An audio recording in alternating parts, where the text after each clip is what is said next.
पंडित भीमसेन जोशी अस्पताल से 81 साल का एक मरीज लापता हो गया है। कल रात नाग परिवार ने उनके पिता बद्री नारायण नाग को आईसीयू में भर्ती कराया क्योंकि उन्हें सांस लेने में दिक्कत हो रही थी और रात में वहां किसी को रुकने की इजाजत नहीं थी, इसलिए मरीज की बेटी घर चली गई। आज दोपहर जब वह अपने पिता के लिए खाना लेकर आई तो उसे एहसास हुआ कि पिता अस्पताल से गायब हो गए हैं। जब अस्पताल के अधिकारियों से अपने पिता के बारे में जानकारी हासिल करनी चाहिए तो कोई भी उचित जवाब बुजुर्ग की बेटी को नहीं मिला, जिसके बाद पिता के खो जाने के गम में बुजुर्ग की बेटी सरकारी अस्पताल में जोर जोर से रोने लगी।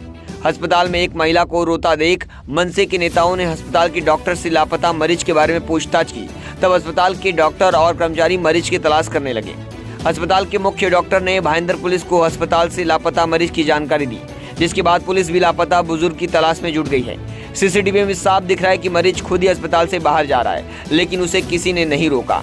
सरकारी अस्पताल के वैद्य अधीक्षक डॉक्टर जाफर तड़वी कहा कि यह बेहद दुखद घटना है। कहीं ना कहीं अस्पताल स्टाफ की लापरवाही साफ साफ दिखाई दे रही है। मेरा नाम काकुली मित्रा। क्या हुआ मित्रा जी? पापा को रात को सांस लेने का तकलीफ हो रहा था तो मैंने कैजुअलिटी में दिखाया तो लोगों ने पापा को आईसीयू में शिफ्ट किया। मेरे को 6 बजे वो लोगों ने बोला आप जाओ, आईसीयू में है, आपको रहने का अलाउड नहीं है और कुछ होगा तो आपको कॉल करेंगे। और अभी आई तो मैंने बोला पापा किधर है, तो बोलते जनरल वार्ड में मैंने शिफ्ट किया। तो मैं जनरल वार्ड ढूंढी, उधर भी पापा नहीं है, किसी को कुछ पता भी नहीं है। वो बोलते सब कुछ तो बोला वो वार्ड में है, वो वार्ड में भी गई, उधर भी पापा नहीं है। बोलते बाथरूम में देखो। कब से बोल रही हूँ लोगों को सीसीटीवी देखो, कब से कब पता तो चल जाएगा किधर देखा। कोई कुछ रिस्पॉन्स नहीं दे रहा है। तो ये दादा आया तो मैंने बोला मुझे नहीं पता ये लोग कौन है, तो मैंने बोला थोड़ा मुझे हेल्प करो, मैं कब से 3 घंटे से परेशान हो चुकी हूँ, किसी को कुछ पता भी नहीं है। और आईसीयू पेशेंट किधर जाता है, रिस्पॉन्सिबिलिटी हॉस्पिटल को होना चाहिए ना। 81 साल का बद्री नारायण नाग करके पेशेंट हमारे इधर लोअर रेस्पिरेटरी ट्रैक इन्फेक्शन हुई डायबिटिक मिलेटस से आईसीयू के अंदर एडमिट था। और साढ़े 9 बजे हमारे जो आईसीयू का स्टाफ है उन्होंने नीचे के वार्ड में पेशेंट को शिफ्ट किया।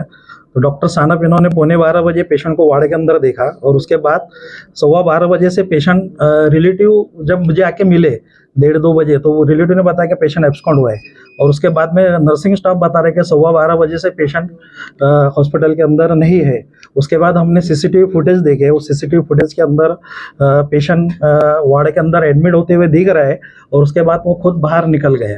तो इसके लिए भी हमने पुलिस को इन्फॉर्म किया है और आगे की पूरी कार्रवाई कर रहे हैं। कहीं ना कहीं आप पे भी तो जिम्मेदारी बनती है कि कोई पेशेंट उठ करके इस तरीके से निकल जाए और स्टाफ देखते रह जाए और सुरक्षा रक्षक कुछ ना करे। हाथ में उसके वैन लगा है, स्लाइन वगैरह कुछ लगी हुई है। एक्चुअली अगर पेशेंट आईसीयू के अंदर एडमिट था तो उसके बाद आईसीयू से अगर पेशेंट को नीचे शिफ्ट करना है तो वहाँ की नर्सिंग स्टाफ की भी और जो मैटर मैडम उनकी भी जवाबदारी थी कि पेशेंट को वार्ड में शिफ्ट करने के वक्त रिलेटिव उसके साथ अकंपनी करना चाहिए। तर सांगा तुम्ही आज हॉस्पिटलमध्ये आले, काय इथे घटना नेमकी? आज महाराष्ट्र वुमन सेनेतर्फे आम्ही निवेदन देण्यासाठी आलो होतो। तर एक महिला त्यांचे वडील या हॉस्पिटल पंडित भीमसेन जोशी रुग्णालयातून गायब झालेले। त्यांनी काल रात्री आयसीयू मध्ये थोडा श्वास घेण्याचा प्रॉब्लेम होता, त्यासाठी ॲडमिट केलं होतं आणि त्यांना सांगितलं की तुम्ही राहू नका, कारण की राहण्यासाठी आयसीयू पेशंटच्या बरोबर कोण नको आहे, त्यामुळे त्यांना परत पाठवलं। आता त्या महिला त्या वडिलांना डबा घेऊन आल्या तर पेशंटला आयसीयू मधनं शिफ्ट केलं होतं, पण आत्ता पाहतात 1 तासापासून फिरतात तर पेशंट त्यांचा आहे नाही, 81 वर्षांचा पेशंट आहे, नाग म्हणून त्यांचं सरनेम आहे। ते आता पेशंटसाठी शोधतात पण कुठे भेटत नाही। तर आम्हाला त्यांनी मदतीची हे मागितली तर आम्ही मदत करण्यासाठी इथे थांबलेलो आहे आणि नक्कीच त्यांना आम्ही न्याय मिळवून देऊ। हॉस्पिटल डॉक्टर त्यांच्याशी तुमची बात झाली का? हो, ज्यावेळेला आलो त्यावेळेला ती पेशंटसाठी फिरत होते तर आम्ही निवेदन देण्यासाठी जात होतो तर त्यांना पहिलं प्रिपेअर केलं आम्ही। त्यांची जी माहिती होती ती डॉक्टरांना दिलेली, ते सीसीटीव्ही फुटेज चेक करतात। आम्ही सदर पोलीस स्टेशन एक भाईंदर पश्चिम यांना कळवलेलं आहे। आता पोलीसवाले पण येत आहेत आणि आम्ही इथे थांबून त्यांची विचारपूस करत आहे। इथे भीमसेन जोशी हॉस्पिटलमध्ये खूप लोकांना त्रास आहे आणि खूप काय बोलणार तुम्ही? आता आम्ही त्यासाठी एक निवेदन द्यायसाठी आलो होतो इकडे यांना, इकडच्या प्रशासनाला। तर इकडे गेले 3 महिन्यापासून कामगारांचा पगार होत नाही आहे आणि ती अस्वच्छता माजलेली आहे आणि आता आम्ही आला असता ही अशी घटना घडली की या महिलेची वडील हरवले, पण इकडच्या अधिकाऱ्यांच्या लक्षात नाही आहे आणि आता 2 तास होऊन गेले अजून काही कळत नाही आहेत। तर असंच जर इकडे कारभार होत असेल, आता आम्ही आमच्या डोळ्यांनी बघितलं म्हणून आम्ही सांगतोय, पण असं जर वारंवार काय गोष्ट तर हॉस्पिटल उपयोग काय? तर मीराबाईंना महापालिकेने चालवली चांगली होती, शासनाची गरज काय मग?